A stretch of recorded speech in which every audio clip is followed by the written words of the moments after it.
కాకినాడ జిల్లా ప్రతిపాడు మండలంలో నూకాలమ్మ జాతర సందర్భంగా పూలగరగ సంబరం వైభవంగా జరిగింది. ఆదివారం నూకాలమ్మ జాతరలో భాగంగా నిర్వహించిన పూలగరగ సంబరం ఘనంగా జరిగింది. ముందుగా ఆలయ గర్భగుడిలో పూల దొరకను గ్రామ సర్పంచ్, మాజీ సర్పంచ్, ఆలయ ధర్మకర్తగా సేవలందిస్తున్న రామశెట్టి రామచంద్రరావు, మున్సబ్ కుటుంబ సభ్యులు కలిసి సాంప్రదాయబద్ధంగా పూజలు నిర్వహించారు.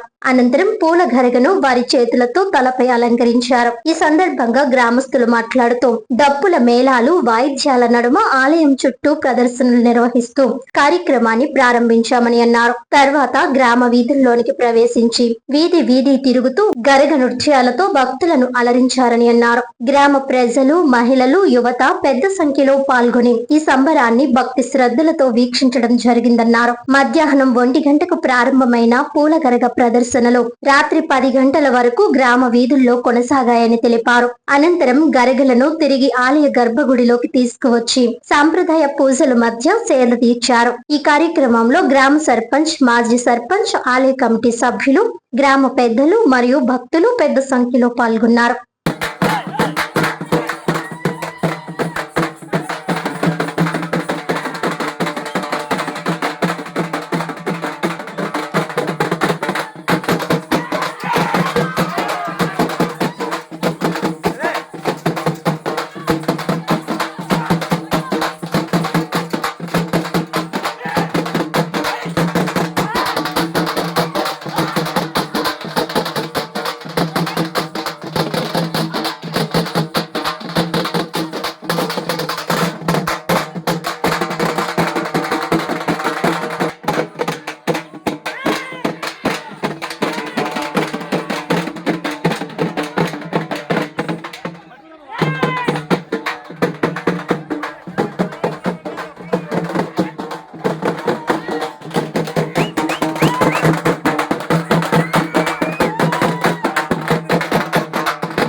నా పేరు ఇల్లప్పారావు, ఉత్తరకంజరం మంది. నేను సుబ్రహ్మణ్య సరఫరా చైర్మన్.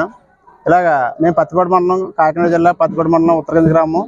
అయితే ఉత్తరకంచి గ్రామంలో నూకల తల్లి జాతర అంటే చాలా సంవత్సరాల నుండి ప్రతి సంవత్సరం అత్యంత వైభవంగా జరిపిస్తాం. అలాగే ఈరోజు పూలగరగ సంబరం తల్లి నూకలమ్మ తల్లి పూలగరగ సంబరం అంగరంగ వైభవంగా జరుగుతుంది. రేపు 17వ తారీఖు నైటు, 18వ తారీఖు నైటు 2 రోజులు కూడా చాలా సాంస్కృతిక కార్యక్రమాలు, పోరాటం, ఇతర కార్యక్రమాలు, శక్త్యాసాలు, అన్ని కార్యక్రమాలతో నూకల తల్లి జాతర జరిపించడానికి గ్రామ కమిటీ మరియు గ్రామ పెద్దలందరూ కూడా నిశ్చయించినారు. చుట్టుపక్కల గ్రామాలన్నింటికి కూడా ఉత్తరకంచి నూకాలమ్మ తల్లి అంటే తల్లి జాతర అంటే చాలా ఫేమస్గా జరుగుతుంది. చుట్టుపక్కల అన్ని గ్రామాల నుంచి కూడా ఇక్కడ జనం వచ్చి అందరూ కూడా జయప్రదం చేస్తారు. అదేవిధంగా ఇలాంటి నూకల తల్లి జాతరలో ఈ నూకల తల్లి జాతర అనంతరం కూడా తల్లి గుడి కట్టడానికి అందరూ కూడా మీటింగ్ వేసి నిశ్చయించుకొని తల్లి గుడి కట్టడానికి సిద్ధపరిచాం. పత్తిపాడు ఎమ్మెల్యే చచ్చిబాబు రాజా గారు నూకల తల్లి గుడిని మొత్తం 20 లక్షలు శాంక్షన్ చేసి ఉన్నారు. ఈ కార్యక్రమం జాతర అన్ని అయిన తర్వాత నూకల తల్లి గుడి కట్టడం కూడా సంకల్పం వచ్చింది. నూకల తల్లి దయ వల్ల ఆ గుడి అన్ని కూడా సక్రమంగా జరిపించుకొని నూకల తల్లి అందరిని కూడా చల్లగా కాపాడాలని చెప్పేసి నేను మనవి చేసుకుంటున్నాను. దీనికి ప్రతి ఒక్కరూ కూడా సహాయ సహకారాలు అందించి నూకల తల్లి జాతర మరియు గుడి కట్టడం నిమిత్తం అందరూ కూడా పాలు పంచుకోవాలని చెప్పేసి మేము ఉత్తరకంచి గ్రామం తరపున నేను అందరికీ కూడా ప్రత్యేకంగా విన్నవించుకుంటున్నాను.